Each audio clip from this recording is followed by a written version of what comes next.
ಸಂವಿಧಾನ ಪೀಠಿಕೆ. ಭಾರತದ ಸಂವಿಧಾನ ಪೀಠಿಕೆ. ಭಾರತದ ಪ್ರಜೆಗಳಾದ ನಾವು ಭಾರತವನ್ನು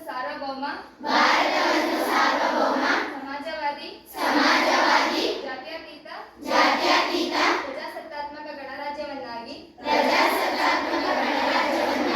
ರೂಪಿಸುವುದಕ್ಕಾಗಿ ಭಾರತದ ಎಲ್ಲಾ ಪ್ರಜೆಗಳಿಗೆ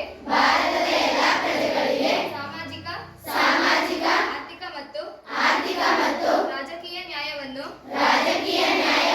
ವಿಚಾರ ಅಭಿವ್ಯಕ್ತಿ ನಂಬಿಕೆ ಧರ್ಮ ಮತ್ತು ಉಪಾಸನೆಯ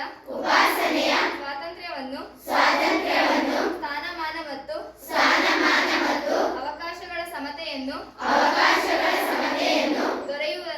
ದೊರೆಯುವಂತೆ ಮಾಡುವುದಕ್ಕಾಗಿ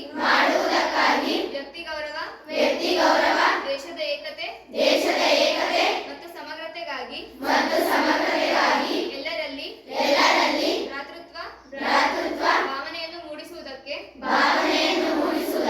ದೃಢ ಸಂಕಲ್ಪ ಮಾಡಿ ನಮ್ಮ ಸಂವಿಧಾನ ಸಭೆಯಲ್ಲಿ 1949ನೆಯ